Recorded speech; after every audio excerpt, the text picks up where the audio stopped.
Hey everybody, it's Andy with RS Xperience, and today is spring and spacer install day. So we're going to take the M2 CS over to GermanTech Motorworks, where we're going to get the springs, the variable height adjustable springs, whatever the heck they're called, from H&R Springs, as well as wheel spacers from H&R Springs. Hey, I'm Andy, professional performance car driver with a passion for well-engineered cars and driving with friends on mountain roads. On this channel, I share with you my driving experiences and bring you videos on new gear and car reviews. But here we'll just give you kind of a quick look at what the stance of the car, and you can see right now there is just a lot of height in here between those. I mean, I can almost get, like, you know, 2 fingers width inside there. So these definitely, it needs to be lowered a little bit. We got a little bit of height there. And then if you look down the side of the vehicle, you know, you can see that those wheels are tucked in. They don't need to go out a whole lot because I really don't want wheel poke, but they can afford to still come out a little bit here. So we're gonna go ahead and do that. Here's kind of what we got. So we have 10mm wheel spacers for front and rear. So I'm curious about the fronts to make sure that they don't rub on full wheel lock. So we'll find that out. So we have the silver spacers, and then we have the black extended bolts. So talked with H&R Springs. They have an M2 CS. You can check it out on their website. We'll put a link below. And then here are the springs. I think VTF is just the German word, but they're just called adjustable lowering springs. We get a good bit of adjustment here. I want to say from like 0.3 inches all the way to like 2.7 inches. Let's go on, let's go, and let's get these springs installed. All right, so here we are at GermanTech Motorworks, getting the spacer set up on the car. I was just talking with the tech, John, who's just kind of walking through the process with me on what all needs to be done to get it in. Once we get the car up in the air, we'll show a little bit more under the car. I think this is going to be probably maybe a 2-day process. Day one is let's get the spring set on, and right, adjusting the springs on the car is it's kind of a trial and error, right? You put them on, you lower the car, do you like the height, is it good or not, and you have to keep dialing on the collar there to get it the height that you want. So it's something we're gonna have to play with. And the same thing with the spacers. Put the spacers on the car. Do you like the way it looks? Are you getting wheel poke or not? And then you decide if you want to keep those on the car or not. Kind of going through the steps here, taking some things apart in order to drop this piece out of here, so then we can get the get those springs over top of the coil over there. I don't even think I said that right. I probably just sound like a fool saying that, but you know, we want to replace the spring here. So got to drop this assembly, I think, bring it out, kind of have it tilt out to get it back on and whatnot. So he's just taking everything apart right now. I know he wanted to be super careful of the ceramic disc brakes. Here's the calipers here. Oh my God. You know, you see the dirt on here? I'm anal. Like right now, if I had cleaning stuff with me, I'd probably be cleaning those calipers, but it's like, Andy, leave it alone, let it go.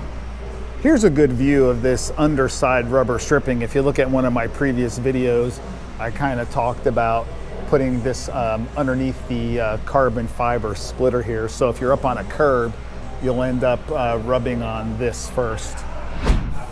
We've got the shock and strut assembly out.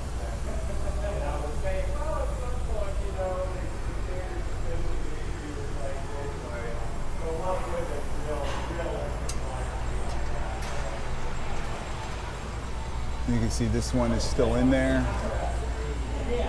We'll get that out. You know, the camber plate on top so you can kind of see what's going on. And then over there, we're working on getting that piece out. So that's all the stock stuff on there now. Yes, sir.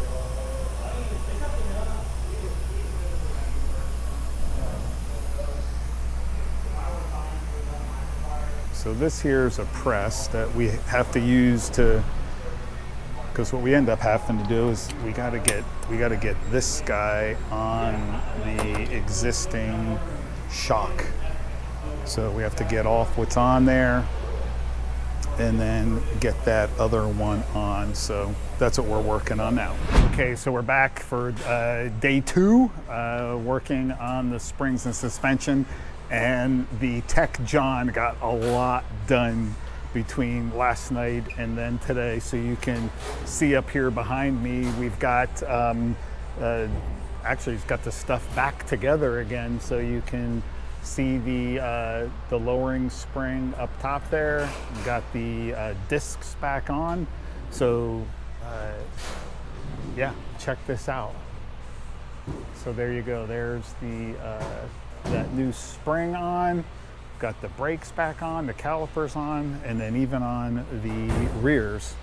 I think he's got this side to do yet. No, I take that back.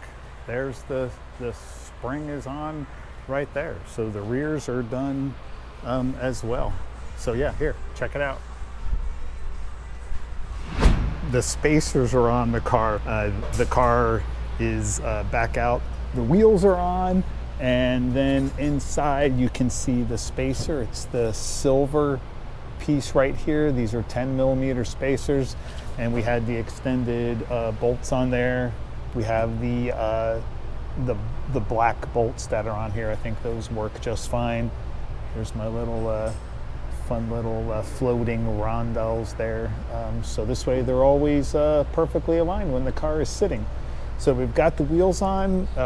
I can tell right now by looking here. Remember before I could get 2 fingers under there. Now it looks like maybe 1 finger under there. So here we can take a look down the side of the car. And you can see, again, we still have to do the alignment, this one, and then you can see way back in the rear, there's just a little bit of poke maybe in the rear. Let's take a look here. It's really kind of hard to see. It might be a little bit poking out, and we'll see what an alignment does. And then in the back here, we're about the same as well. We have about a finger. I know that's very scientific, right? When I say we have a finger's worth of a gap there. But anyway, here you go on this side. You can take a look down the side of the car. What do you guys think about this stance? Wow, is this ever kind of very sensitive from the adjustment standpoint on these shocks. So initially we were set at pretty much 623 millimeters all the way around, and we were measuring that from the rim, the bottom of the rim here, to the top of the fender. Might not be the most scientific way, but that's how we were measuring. And it was pretty much the same all the way around the car, about 623 millimeters. Some were 622, some were 621, but it was pretty much the same.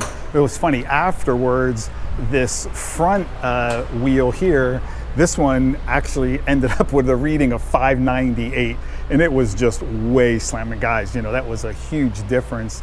598 from like 622. So we decided we liked the way the look was on the one rear tire. I'll show you that, and like the look of the front, the one side of the front. So we're going to adjust the two rears the same, and then we're going to adjust the front to the other side, which I think came in at 605, 608 from 620 is what we're going to do on the front. But anyway, it's for me, I need it to go. It's not all about show for me. I do want that height, but if I'm going to be driving this thing on the mountain roads, I also need it to handle well, and I don't need the wheels to be bumping up against the fender or the inside wheel well. What that says. All right, so here's what the underside of the BMW looks like. It is pretty flat up towards the front here, all these covers that they have underneath. And then here we can see the exhaust. So this is what's going to get replaced, that equal length mid pipe that I've got here, that's going to get replaced. And then we're going to come into the rear center, and that'll get replaced as well. This is the diaper sag we want to get rid of. When we get the exhaust on the car, see how that rear is sitting below this diffuser? The Remus race exhaust is going to tuck everything up behind the diffuser. And then, well, these tips are pretty nice. You know, they are a nice tip. The Remus will have a carbon fiber tip on the car. So we just made the adjustments on the rear. We had to do some tweaking on the rear. The rear, one side was higher than the other, and then on purpose. But then we brought them both in alignment. This side actually came down lower. It was really odd. So we had to, you know, raise the car back up and then readjust again. So now here's kind of the look we have now, and I think John is just doing a measurement here. Where does it look like it's at? 606. 606. That's great, because we were looking to go like between 605 and 608 all around. So that was 606, and let's see the moment here on what this side ends up being. So if I pull back a little bit, you can kind of see the stance of the car. That looks pretty good. The rear definitely looks better. Oh, yeah. It was way slammed before at 590 something or whatever the heck it was. Yeah, that looks way better now. And then even the wheel, just a tiny bit of wheel poke maybe, you know, on the 10 millimeters on the rear here. I don't know, you tell me, what do you think? We still have to do an alignment yet on there, but it's not that bad, just a tiny bit of poke on the 10 millimeters. You know, maybe worst case scenario one day is you end up, you know, if it does some rubbing or I don't like it, we do 7.5. So I think we're gonna probably just tighten up some things here, and then we'll get this thing over on the alignment rack. So right now we've got the M2 on the alignment rack. It's going up, and then we'll see kind of where it's at from a stock perspective, or not stock, just see where the settings are, and then we'll start making some adjustments.